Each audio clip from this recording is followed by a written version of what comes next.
Bagi. Senin tanggal 15 Maret tahun 2021. Wakil Bupati Sumba Timur David Melowadu, ST melakukan sidak di gudang Obalkes Sumba Timur.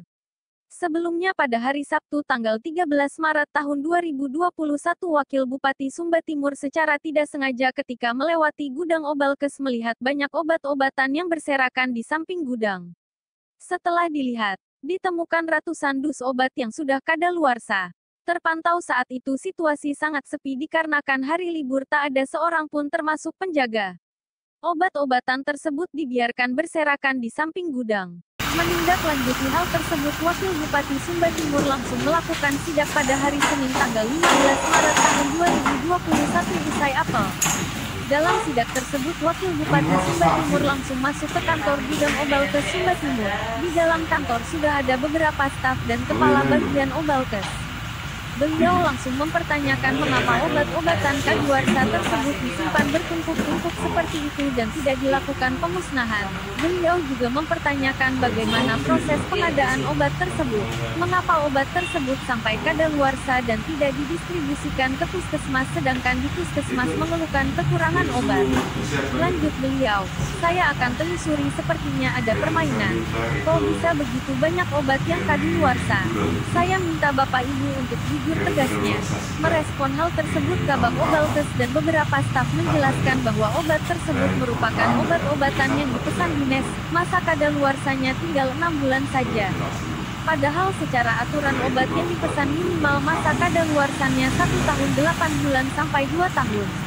Tim periksa yang juga berada di Obalkes menjelaskan bahwa dirinya keberatan untuk menandatangani berkas pemeriksaan pengadaan tersebut awalnya dikarenakan masa kadaluarsa obatnya tinggal 6 bulan. Ia mengaku diberi penjelasan oleh kepala dinas terkait ada beberapa item obat yang berbeda masa kadaluarsanya dalam satu kontrak sehingga bisa dipesan dan akhirnya ditandatangani. Wakil Bupati kemudian meminta menyiapkan berkas-berkas pengadaan obat tersebut dan meminta membuatkan surat berita acara pemusnahan.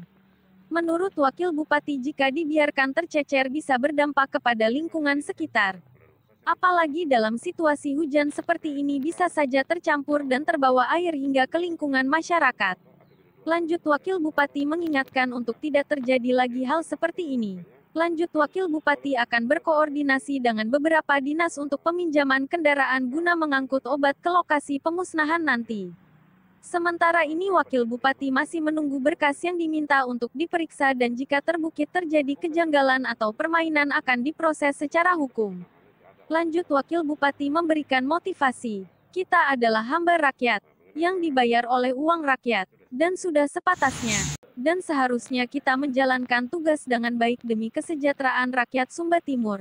Terima kasih sudah menonton. Salam sehati. Salam perubahan.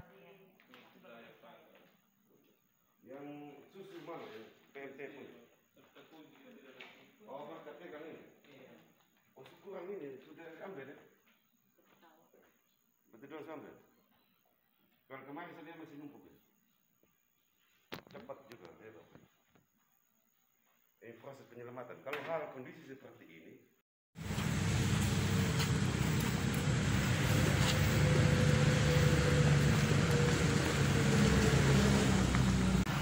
bahwa dalam kontrak pengadaan itu kan setelah penerimaan masa kedaluarsa sudah tahu. Jadi ada terindikasi ibu mereka sebagai tim penerima barang dan obat bahwa itu masa kedaluarsa sudah tinggal 6 bulan dan bisa diterima. Jadi saya berharap jangan diulang, harus kontrol. Entah itu program atau satu dibuat. Karena kalau sudah tinggal 6 bulan, tapi kita sudah habis masa kedaluarsanya sudah habis 1,5 tahun, 18 bulan. Sedangkan kita butuh waktu itu untuk bagaimana kita berobat ke masyarakat. Karena kita perhatiannya begini, kita punya obat di sini, tapi di bawah itu kekurangan obat puskesmas. Contohnya malah di apotek swasta malah laku keras. Ya, bukan juga kita mematikan apotek swasta tidak.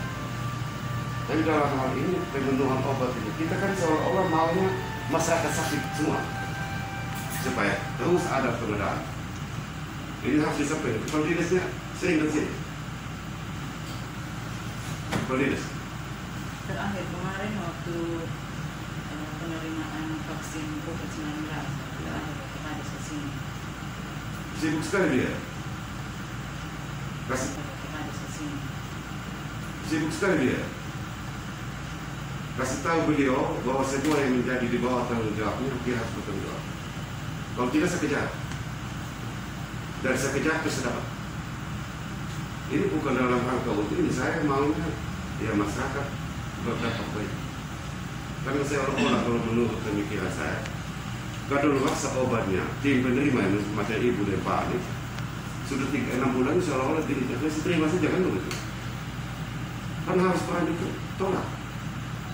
Kalau sudah kontrak kerja pengadaan misalnya sejak penerimaan dia masa berlakunya 2 tahun, kenapa sudah masa berlaku 6 bulan masih diterima? Sama kita menuntut sampah di sini. Tapi itu sampai yang dalam kejayaan negara milik. Ini jadi dari tadi itu boleh dikata begitu. Jadi saya minta data itu di ibu kasih data seksi ya. Nah, ibu kasih dari print kasih ke saya. Ya dalam rangka untuk mencek supaya kita bisa benahi ke depan. Saya titip juga bagi tim pemeriksa, lain kali ada pengadaan seperti ini lagi harus betul-betul diperiksa kesepakatan pengadaan. Ini sejak penerimaan kalau 2 tahun dari masa berlaku harus 2 tahun. Tidak boleh harus kurang lagi. Jangan saya menduga ya bisa ibu dapat ini sehingga diterima. Ibu dapat tidak? Tidak. Dengan perlakuan ini, ibu pun kenal. Tapi saya cek dari polisi masuk sini. Suruh periksa ini semua. Tapi bukan dalam untuk mencari salah dan siapa yang salah, siapa tidak. Tapi kita mulai membenahi perilaku sekarang. Dan itu saja. Malah seolah-olah ibu sebagai kepala kes ini, dinas kesehatan juga kepingin mau sakit terus tidak, supaya pengadaan obatnya tahu. Ini kan tidak benar ini. Itu yang gudang yang PMT disimpan di mana? Di situ juga? Masih di situ. Masih di mereka. Termasuk PMT, ibu juga yang ini? Tidak? Tidak, Pak. Beda itu tuh? Oh. Bidang lain. Ini kapan ini? Sudah ada pemberitahuan kepada puskesmas khusus untuk data obat? Bulan Maret sudah selesai, Pak. Tinggal bulan April lagi. Oh, setiap bulan ya? Setiap bulan. Kalau dalam perjalanan misalnya puskesmas dari permintaan yang kemarin obat itu sudah habis, mereka datang untuk obat.